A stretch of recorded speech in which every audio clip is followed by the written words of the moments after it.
Hello. Hello. So this is Ed Woodall, or is it Woodall? Woodall. Woodall. Thank you. And I'm Sylvia Syret, and this is my maiden interview podcast. I'm really excited to be interviewing my friend Ed, who has been helping people through the pandemic with his Feldenkrais method. Is method the right word, Ed? Yep. It is Feldenkrais's method of awareness through movement and functional integration. Yeah. Oh, wow. Awareness through, say that again. Well, there's two forms of this method, and I stumble a little bit when the word method comes up, but because it is, in some ways, it's a gloriously unmethodical method. It Yeah. doesn't have a sort of set steps or procedure. So it is a method. Unlike, for instance, Alexander, who had a technique, Moshe was very Yeah. clear to not suggest that that his method was a technique. Ah, So it is a method rather than a technique, yeah. but it is, as I say, gloriously unmethodical, which can be Yeah. a bit bewildering for some, and Yes. even for those of us within it and trained in it, it can be sort of, dizzyingly mysterious for a bit. Mm. And I think I'm getting to the point now where I feel a little more as though I have a bit more of a handle on it. Yeah. But only this morning I was going back to his 1972 book and reading a lesson about about standing and sitting, and being thoroughly reinvigorated by the extraordinary thinking in the method, but also still slightly bewildered by a couple of notions and things. But anyway, perhaps we can get onto Yeah. that Yeah. later. Because But you talk about him, and people might not know who Feldenkrais was. yeah, He's not around anymore, no, died in the mid-80s. and his full name is Moshe. Moshe Feldenkrais. For Moshe Feldenkrais. Um, And he's from where? he was originally from Belarus, Mm. so he was Jewish, Jewish from a long line of Jewish rabbis, one could say, and was he and his family had been subject to the pogroms and moving around in that area of the world, Ukraine, Belarus, various places around the beginning of the 20th century.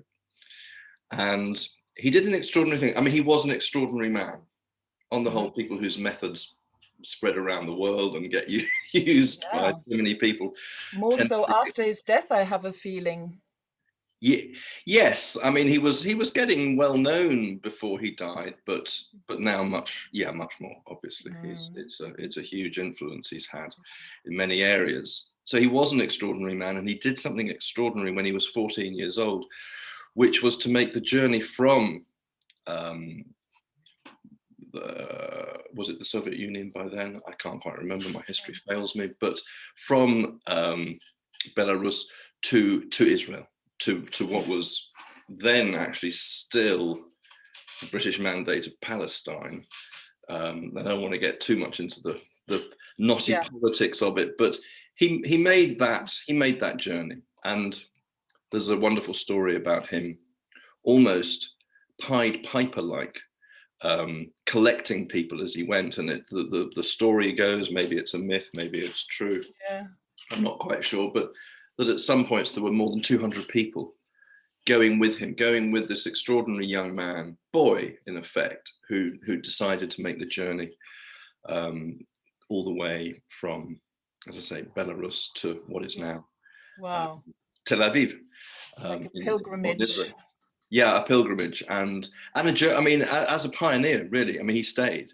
I mean, he stayed and was one of the founding builders, literally with his hands. Mhm. Built some of what is now Mhm. modern Israel. So I'm seeing a story forming in my head did he do his back in or something doing the Yeah, handiwork? well, no, I mean, it's you're not far off. He actually one of the key things that propelled him into exploring human movement, I think, in a way which is still unparalleled in history. I don't think anyone has looked into how a human being moves as deeply as Moshe did. And I mean, some of his interest actually was formulated by an interest in martial arts. So on a very fundamental level, defending himself and his people who were, who were under threat both from the British and Arabs, and so there was kind of triangulation of trouble, and he felt it was important to be able to defend himself and his people. Yeah. So he invented his own kind of jiu-jitsu. He read a little, and he was an extraordinarily intelligent man. So he could pick up stuff from books that most of us would take years to kind of process, and developed a form, his own form of jiu-jitsu. Wow. And later went on, when he moved to Paris to study for his second degree. So he got a degree in mechanical engineering from the University of Tel Aviv, and then That's very interesting. went on to the mechanical engineering. yeah. That was his. Yes, and the Feldenkrais method, which, as your listeners may or may not know, is to do with human function. How do we move better and do the things we need to do better fundamentally, is born out of some very sound scientific principles, if you like, or mechanical principles. I mean, he saw the human body as a system of levers. The bones being levers and the muscles in the brain being the operating system. And then went on to the Sorbonne in Paris and studied physics. So he became, I mean, by the time he'd ended his studies, he was a significant intellectual force. But a number of things, the Second World War, for instance, and an injury to his knee, sustained in a soccer match, of all things. So he got a brutal tackle to his leg, either by him or by somebody, I don't know who was in charge of the force behind the tackle, but he sustained a dreadful injury to his knee. And then was then promised by some of the top doctors in London, where he'd now moved to, in the early 40s, was promised an operation with which they said, well, you might recover some movement, it might work, it might not. And he said, well, those odds are not good enough for me. So he eschewed the operation, and then started to try and figure out, well, how do I work with this? How do I live with this? And he'd lost a lot of tissue, a lot of movement in the knee itself, but bit by bit made realizations that when he was doing certain things, or when the weather was in a certain way, or when his mood was this, he started to figure that there were many kind of biopsychosocial contributors to the pain in the knee. I find that is a crucial point. Yeah. I find that in my own work, family constellations, which is embodied work. So yeah, that's very interesting to me. So he was a holistic person before it became fashionable. It was his intellectual, emotional, and spiritual, one could say, curiosity. Although he was not, the method is not spiritual in any way, but it was his curiosity that led him finally to move to investigate himself. So he was a scientist. So what he would do is he would get on the floor and he would do these tiny movements and see, well, when I move my little toe, how does my calf react? When my calf moves, how does my buttock respond? When my buttock moves, how does my eye respond? Yeah, very curious. And he went into this extraordinary detail and eventually figured out that the rest of his system could be tuned up in a way that made working through his knee, his damaged knee, working, standing, walking on his damaged knee became easier. Mm-hmm. And that was his fundamental sort of eureka moment, is that it wasn't necessarily the knee itself which he or anybody else could or needed to do something to. It was his whole system that could adjust to the knee, and he carried on living an extraordinarily productive life, never having had an operation on his knee. Wow. And could walk and play judo, and so he became the first Western black belt in judo. So he set up the judo club of France, and became an extraordinary high level judo player.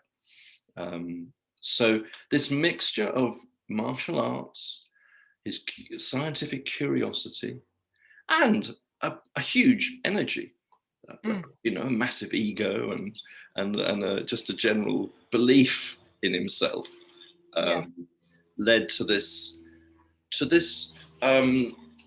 situation where he became a kind of healer, and he would often say he wasn't a healer.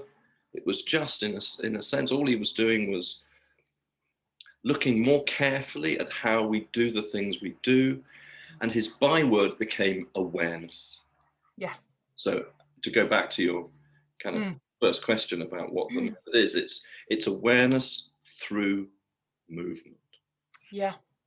And what if we become more aware of what we do, then there's a chance that we can do what we do better.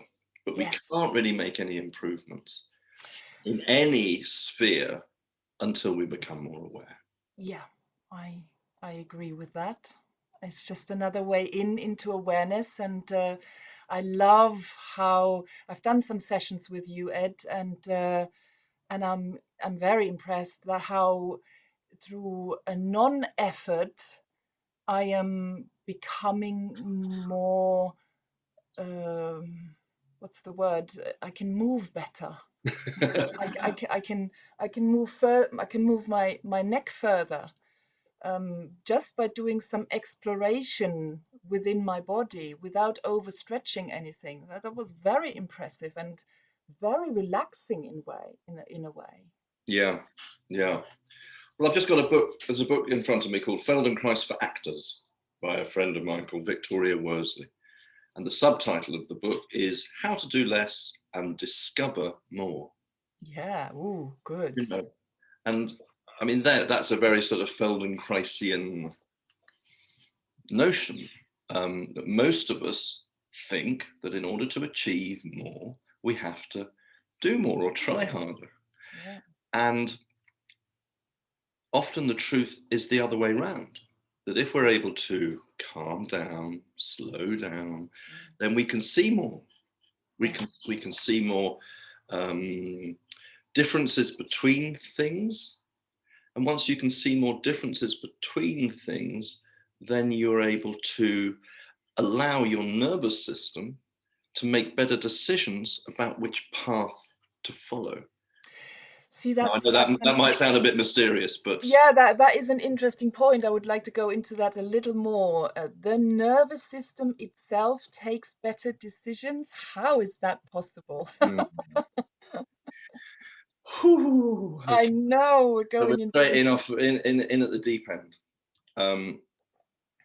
Well, I mean, to give a practical example, I'm starting to see people one-to-one again after the ravages of the pandemic, and actually someone from my membership, the Flourishing Human, which you know about, who I'd not met before, but is local to us.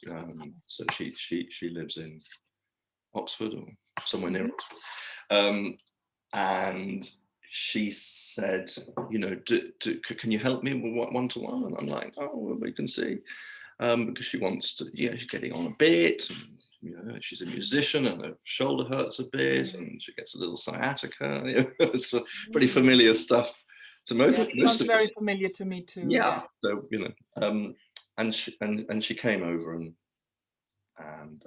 so she knew a little bit of, you know, she'd done something called zero balancing. She's had some, you know, osteopathy. So she's, you know, she's sort of aware of non-medical interventions, but still had no real idea of what would a one-to-one would involve with me, with this method, the Feldenkrais method. And so we did the thing. When someone first comes to me, it's pretty much, well, I'm just going to put my hands on you here, move you very gently, and just to find out what moves, what doesn't move, how you connect from your feet into your pelvis, maybe. Mm-hmm. So various little things have to happen before we can really kind of get to work, if you like. But it's often quite a revelation to people when it first happens. And so we got to the end of it, and you know, by the end things were moving more easily, not because I'd sort of pushed them or stretched them but because she relaxed, and because some connections between how again, this will sound mysterious, but some connections between the bones had been made, and so she was feeling a little better and could move more easily. But what I'll just report this back anyway. She said she sat up and she just went, "That was beautiful." And I was like, "Oh, okay. Well, what do you mean?" And I'm not sure I've still, you know, quite got to the bottom of it, but it felt extraordinary, I think, for her to have a kind of, well, she went on to say it felt so respectful. Oh, she said, and that is important, because in this method, what we try and do is we don't try and do something to somebody. Mm-hmm. Don't try and get you somewhere, except to be more aware. Mm-hmm. Because we humans are self-regulating, self-healing creatures, if we allow ourselves the time and the space to do it. And I guess also we need to be open to that possibility. Yeah, well, I think you need to be, you need to be convinced to a certain degree that is possible. So with this woman who came, I haven't even made the point actually I was going to make about her. Go on. But the thing is that her shoulder was a bit stiff and a bit hurty. So I do something which feels very non-interventional, but it involves movement. And she sits up and goes and moves her shoulder around and goes, "Wow, that's different."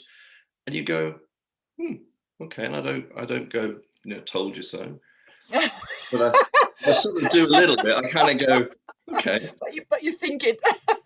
Yeah, that's kind of what I was, you know, thought could happen, because I know that when someone calms down, someone pays attention, some intelligent intervention is made to their movement, then their nervous system perks up. Yeah. So what we do is we in the method, both in the classes, which you've been to, and I know you've also had one-to-one, but and the one-to-ones, is we attend to the things that do work. Mm-hmm. So we search out, the method searches out the thing that does work, not the thing that doesn't work. I would like to stress that. Can I just interrupt you there? Sorry, you have a wonderful flow. It's great. But from my own experience, I really want to say that does help. And I want my listeners to actually really hear that. Want to stress it. When one shoulder hurts, I'm breathing into my hurting shoulder with the attention to my non-hurting shoulder. And that is a concept I've not had before Feldenkrais. And just that calm and good feeling of my right shoulder moving to my left shoulder, that is amazing. Well, one of Moshe's key discoveries when he was working with the knee was exactly this: was that one side of your brain, is able to pass information over to the other side. Now, it's too much neuroscience for me. I don't Yeah, it doesn't get matter. it. It does work. But, Yeah. the experiential result, if you like, of this is that if, let's say, you've got one bad shoulder, you start to examine in close detail how the good shoulder, in inverted commas, moves, some information from that good mindful movement starts to travel across to the other side. Now, it's not, it's not a magic bullet. It doesn't then, the other side doesn't then work immediately. But on the whole, it does start to pick up some information. And then you go, let's say, to the hurting side and start to make similar movements or induce or encourage similar movements. And with the recent example of the healthy side, let's say, the unhealthy side starts to make inroads into making the same kind of movement. Now, as long as you don't then go too far and go into a place where it hurts, because as soon as it hurts, you're just setting up a negative loop. Yes, So that's important too. what we try and do is just go incrementally to places that move but don't hurt. And there's a number of, clever, intelligent, playful strategies to get people in different positions, let's say. So, moving a shoulder when you're lying on your back compared to moving a shoulder when you're on your side are very different. So if you can offer up a different position to move from, then of course, as soon as that happens, your nervous system is getting a new perspective on how this shoulder moves. And then we humans and our nervous systems love novelty. We love it. And we love to, could it be that we also love the playfulness of it? And I wonder how you create your sessions, Ed, because they felt like, yes, there was a bit of an idea, a premeditated idea of what you wanted to people to explore, but it seemed like it was also quite open ended or playful. Yes, I mean, one of the key, I mean, I come from a theatre background, and so play, especially in the way that I approached theatre and film, the whole shebang, was through play. I mean, because it is play fundamentally. Pretending to be other people is what kids do when they're 4 and 5. Yeah. They're really good at it. They pretend this, they pretend that. They can, and grown-up actors really do pretty much the same thing. It's just a little more sophisticated. But it is play, and it has to be, when you do it well, when you're rehearsing, let's say, the best way to rehearse is not to rehearse the final outcome, but is to rehearse a series of options so that you're ready when the time comes. If when you get on set, let's say, everything's changed, and it normally does in my experience, but nothing is ever what the producer promises it's going to be, or when it's in the theatre and you have a live audience and things change. What you need to be able to do to be a really good actor is to be able to adjust, is to adapt to the situation. So in Feldenkrais lessons, which involve lying on the floor often, and then being given a series of instructions to do seemingly kind of innocuous or even daft things, move your arm a bit this way and that, move your leg a bit here and there, is what's actually happening is a kind of puzzle is being presented. And you as the student That's what we call them. So I'm a teacher, and the people who do Feldenkrais are students. That's the kind of classical form of Fair it. enough, yeah. Is to explore what's possible for them. Mm-hmm. If I say this, put your foot on the floor, press down on your foot and let your pelvis come up, 20 people in a room are going to do it slightly differently. Mm-hmm. Now, rather than, get uptight about that and go, everybody must do this the same. Mm-hmm. It's like, no. Just pay attention to how you do it. Yeah. And then also look for the easiest way to do it. Mm-hmm.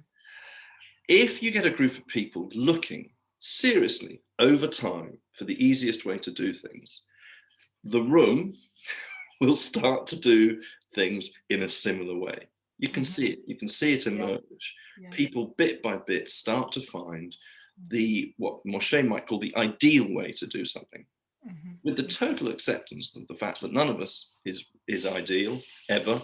I was just going to say, the ideal way, would that be an individual ideal? I would say it's somewhere between an individual experience and also a biomechanical truth. Yeah, because there's where the physics comes in. Sure, the physics and the mechanical engineering is always there in the background, is that actually a skeleton is a skeleton is a skeleton.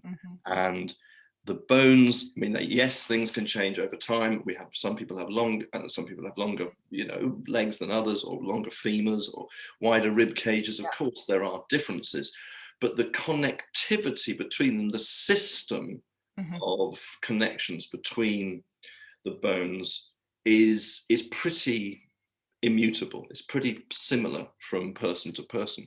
Yeah. And so in order to find a kind of sweet spot between people's individual experience and, let's call it, this ideal, what we do is we don't try and tell people what to do. We ask them to examine what they do in more and more detail, in more and more, with more and more care. I hear that. And that care is a kind of play. So I don't, I really want people to treat me and the instructions as just a friendly kind of nudge. Why don't you have a go at this? Why don't you have a go at that? Yes. You cannot do it if you don't want to. Yes. Oh, that was actually what kept me going. You don't have to. It's fine. You can just lie on your back. That's okay. Yeah. And really, really having that permission to be playful or not, to be who I am or not. Because the deep background of the method, it's called awareness through movement, and the deep point of it, without giving away too much, is to bring you to a clearer, more embodied sense. And I'm choosing my words carefully because I don't want to say anything sort of pat. Or Moshe would say, why don't I quote Moshe? He would say that he was trying through his method to bring people to a kind of dignity, in their own sense of themselves as a maturing human. Oh, I love that. That's beautiful. Ed, I would like to also know a little bit about your story, because we've already done 45 minutes and we don't have that much time left. And I am really interested in how you got into the Feldenkrais method. Yeah, it's such an unusual thing, isn't it? So few people are doing it in this country. So it does beg the question, doesn't it? How did this happen? Well, there was a period in the 1980s, 1990s, when a marvelous woman called Garrett Newell, who'd studied with Moshe in America and in Israel, came to the UK. No one quite knows why she came here. I can't remember. Anyway, I'm sure she's told me, but can't remember. And she started to work with, she did some workshops I'll go back a little bit. So Moshe himself, who was not in the arts, but who had definitely had an artistic sensibility. He was first and foremost, he was a scientist. In fact, he wasn't either of those things. The great thing about Moshe Feldenkrais was that he was an integrationist. Why the method is so special, I think, is because he himself and the method, it's neither just philosophy, it's neither just exercise, it's neither just movement, it's neither just this or that. It's kind of everything. It's what is it to be human? And he would say that life is movement. So if you can affect or play with or develop your own sense of movement, then actually what you're doing is affecting your whole life. But the starting point is movement. Yeah. But he started to be lionized by certain people in the theatre. Richard Schechner, who was a great performance teacher in America. Lee Strasberg, famous for his studio, where Marlon Brando and Al Pacino and Marilyn Monroe, all these great people studied. Asked him literally in the late 50s, early 60s, asked him to come and to teach at the Actors Studio in New York. And Moshe said, well, that's a lovely idea, but I'm far too busy to do that. Thank you for the offer. So he was involved in the theatre, and through the 1970s, he was invited by a wonderful theatre director called Peter Brook, who was British, but who decided to live and work in Paris, in France, and set up an international theatre group in Paris. And Moshe would come over every summer, and he would do a 4-week stint with this group. And so the seeds were set for a connection between the Feldenkrais method, Feldenkrais's method, and the theatre, really, from then on. There had already been big connections in the world of dance and music, actually. So Menuhin and many dancers who I can't name right now had realized early on its genius, quite frankly. And so Feldenkrais is very widespread in music conservatoires, often used in, I mean, there'll be no one who's gone through contemporary dance in this country, for instance, who won't have done some Feldenkrais. It's just impossible. It's very widespread, but it's becoming more so in theatre academies now. And I'll quickly and basically through the kind of French thing, the Paris thing, there was a woman who went and worked with Peter Brook, who then taught at a school called the École Jacques Lecoq, which is where I went to study in the late 1980s. So the Lecoq School is an international school in Paris. And I did a lesson once in what was called analysis of movement. And I lay on the ground on a mat, which students always like, because it's a rest. You don't have to don't have to prove anything for a few minutes. And then I was asked to put my arm up into the air and then move my arm up towards the ceiling. Yeah. And then a couple of other things. They said, put your foot on the ground and then feel, is it different putting your arm in the air? And I went, yeah, it is a bit. And then they said, well, lift your pelvis up a little bit at the same time as you're moving your arm up. What's that like?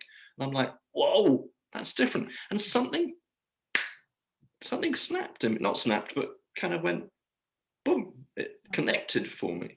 And I was more fascinated in it than I thought was possible. Yeah. And that was really and in fact, what was being taught was a Feldenkrais lesson. They didn't say it was a Feldenkrais lesson. And I then joined a theatre company who'd all trained at the same school, a company called Théâtre de Complicité, again, very famous, well-known devising theatre company, and I did a couple of plays with them. And there was a guy called Jos Houben, who was Dutch or came from, in fact, he wasn't Dutch, he was from Belgium. He was from Flanders. And he was studying this thing called the Feldenkrais Method, and he was in our company, and he would teach us lessons from the Feldenkrais Method because he was sort of practicing the method himself, and he was really cool and really clever, and he did this interesting method, and one thing led to another, and I ended up doing a week with this woman, this American woman called Garrett Newell, who'd been asked to run Feldenkrais workshops at a thing called the London International Workshop Festival, which is a wonderful festival, no longer happening, but it was going at that time. And I did a week. I was in my mid-20s, and I did a week, and it just blew my mind. And that's when you got hooked. I got totally hooked. I knew from that week onwards I would have to study this method. I would have to train or whatever. And was that for your acting, or was that for your all over health? Did you have a spiritual yearning to understand yourself better? Or I think it's the last. It's that one. That's what it was. It was pretty undefinable. I couldn't quite tell you, but it was to do with, the book that got published in 1967 is called Awareness Through Movement, health exercises for personal growth. I mean, it sounds awful in some ways, but actually it's personal growth that I sensed in it. And may I just say, Ed, I have known you for a few years now. I don't know how many, but a few years. And I very much have a sense of you having grown big time since I've met you. Not that you were an unaware person when I met you. I liked you from the start. But yeah, the way you hold your sessions, and I really want to say that to my listeners, I have a sense of growth through spiritual guidance and physical awareness. It's quite profound what you do. It's lovely. It's in fact amazing. Thank you. Yeah, to listen to your voice, and you seem to stream this. This seems to come through you rather than you're not reading a script. I don't see you doing that. Do occasionally, but Do occasionally. Oh, well done, you. especially on Zoom. But yeah, no, it's born out. Well, thank you for those. It's lovely to hear that, and your listeners might be amused to hear about some of the early conditions that we met in. At, I forget his name, but the guy whose house we used to go to do our sitting. Oh my goodness, Michael Pockley. Michael Pockley. Oh, yeah. But in some of the early days, I was really up against it in my early days in Oxford. I was a single parent, and I was working at the drama school. It was tricky, it was great, but it was tricky.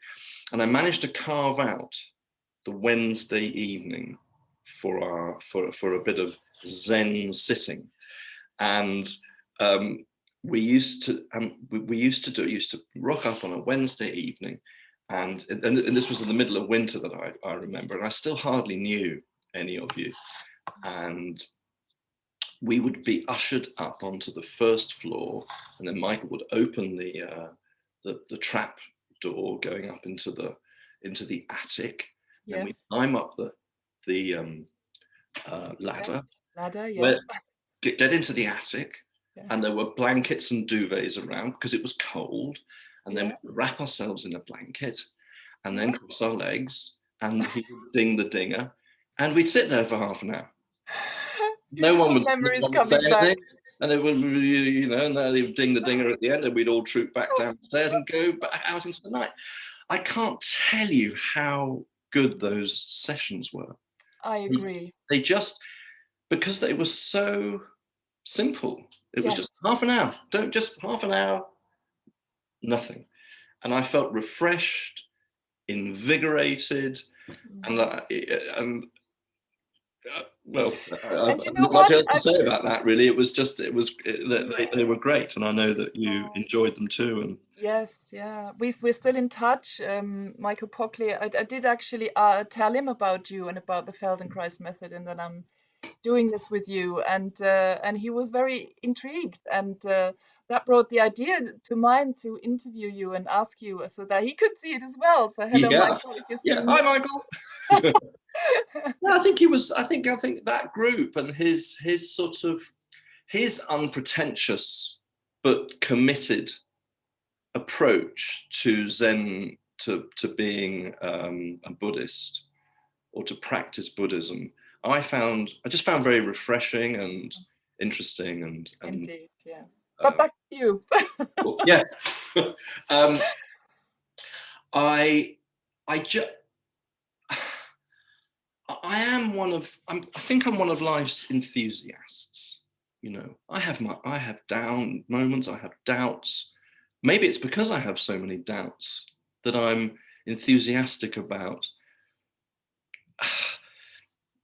discovering more, being curious, being continually curious in order to try and, you know, in Buddhism we have what is it? I mean, I don't practice, but I mean there's that feeling, isn't there, that something's not quite right, and then I can't remember the word for it, but it's that you know, it's that niggle in the back of your mind that we all have. Every human has it.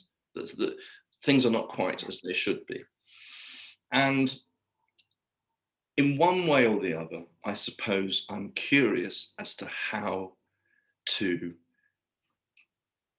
be at home with that, or to I love that. See, that's what I mean. That's the be at home with being uncomfortable. I yeah, think that's the essence of it. yeah. Well, I mean, I think there's even a quote from Moshe where he says something quite similar, is that, you know, sometimes when you do the Feldenkrais method, you really will break through to another level of movement or lack of pain or whatever it is, as I certainly have. I mean, I was a basket case by my early 40s. I mean, around the time that I was actually coming to those sitting sessions, I was in a lot of pain. And training in the method, I didn't think training in the method would particularly change that. I wasn't looking, as I've already said, you know, I was looking for some sort of personal growth. I didn't think it was to do with pain or lack of pain, and yet it absolutely was. Because I'm not going to say too much about because, but sometimes you reach some big move, and sometimes, as he said, you just come to terms with what you've got. And coming to terms with what you've got is almost as profound a realization as anything. And I saw something, one of our lead practitioners, I'm just mindful of the time, lead practitioners called Cynthia Anna, posted something on Facebook a couple of days ago, which I'm really keen to investigate more. And it was, you know, some piece written by a young, highly Instagrammable woman, and it was really really profoundly intelligent. And she was talking about the wellness industry. And I've always thought, you know, once I realized that doing Feldenkrais sort of got me into this wellness space, I wasn't expecting to be here, but I kind of am. I can't deny that I am. And I thought, well, wellness sounds great. That's lovely, isn't it? And then, like anything, you start to go, well, actually, there's problems with wellness, because some people get bossy about wellness, and then they start to enforce a kind of spirituality on you, which you might not like, or, you know, you're broken, and then you can become better if you only let the light flow through you, and this woman, for a young one, seemed extraordinarily smart about it. And she said, I can, this stuff can all just piss off, you know. And actually, I don't want any of that. Language. I want to, in a sense, what did she say? She said something like, I want to become the compost. So that kind of dirty, mucky stuff that we have in the corner of the garden somewhere is actually potentially the most life-giving thing of all. It just doesn't look right. Yeah, oh, I love this. I could go on forever with you, Ed, but we need to be mindful of the time. And I want, if people got curious about it, please, how can they get in touch with you? How can they get in touch with me? They can have a look at my website, which is Is asenseofmovement.com. that one word? Yeah, all lowercase, asenseofmovement.com, www.asenseofmovement.com. Yeah. That sort of lays out the I'll territory. also put that link. I'll put that link in the Sure, comments. great. Yeah. I live in Charlbury, which is about 20 minutes in a car or motorcycle north of Oxford, so people So can. you practice in your home? Yeah, I practice one-to-one in my home. Hopefully I'll get back to teaching classes in Charlbury, in London and in Oxford. Mhm. But really, I suppose it's the website. At times I'm very busy on Facebook. And so it's just Ed Woodall. That's Ed my Woodall, Ed Woodall. ED and then W Oh, O D. D A L L. That's the one. Yeah, lots And of doubles. yeah, it's quite difficult to say. Edward Wood. Um, Woodall. Ed Woodall. Where else can I be reached? I mean, Instagram, all sorts of Yeah. places. But I Okay. can. I'll send you some. I'll send you some links. Yeah. And one thing I was thinking about either late last night in bed or this morning in bed, I can't remember, it was one of them, when you have those often when the most interesting thoughts come, except when I'm walking the dog, they're always the best. Yeah.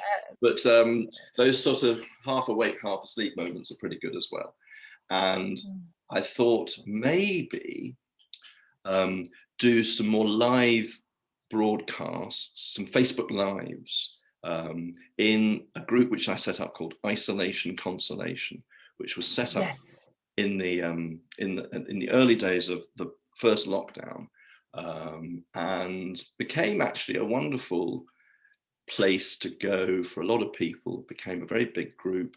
But I've sort of shelved it for the moment because I'm concentrating on a membership called the Flourishing Human, which is where I now teach. But it's a sort of private, well, it's a private membership. It's your own little platform within the mighty network, isn't it? That's right. So I've set up it's a bit like the organizer, the structure of it is a bit like a Facebook group, but it's just not on Facebook. Yeah. And so it's a Yeah. place Oh, where people can very, very lovely. communicate and so forth about the Yeah. lessons. The lessons are all promoted there and so forth. So that's And something. and every lesson you teach live will be available as a recording or a YouTube video afterwards. So if people can't attend your lesson live, they can catch up afterwards. It's all Only if they're available. members. Only if they're members, obviously. Yeah. Yes. And so hopefully I'm going to be inviting more people to come and join, because I'm a one-man band, and so it's quite, the administration is pretty heavy, so I can only have so many people coming at once. But I will be inviting a whole lot of more people to come and join. And I thought around Christmas time to maybe use the 12 days of Christmas as a kind of Oh, yes. 12 days of isolation consolation, to come back and offer these free 20-minute Feldenkrais lessons. Yeah, amazing. So that could be something to watch out for, Yeah, if people absolutely. want to have a sort of an introduction to the method. And to be honest, I do allow people to come and try a lesson on the Flourishing Human for free, maybe two. In fact, I'm going to be talking to someone tomorrow morning about coming and doing another free lesson. Yes, there's a kind of exclusivity about it, only because that's just the way I've arrived at fashioning some sort of offer for people. But of course, it's not so exclusive that I don't want people to come and have a look. So that would, if anyone wanted to come and try Zoom lessons in this method, they just email me and say, can I come along? Yeah. So if you've got my email, so if you put my I've email got your details. I on the can pass doodah, that on. then people can come and just say hi. And I tend to talk to people. I tend to have a 15-minute Zoom with people before they do so, just to say hi and figure out how to do it best. those are the Right. routes through to the method in my hands. Okay, amazing, Ed. So thank you very, very much for doing this. Not at all. Real And pleasure. Lovely to it's see been you. such a pleasure. Yeah, thank you. Have a wonderful day. I know you're busy you've got your next appointment coming up, so I'll let you go. Okay. Thank you very much, All and right. Bye for we'll now. see each other again soon. See you Thank soon. you.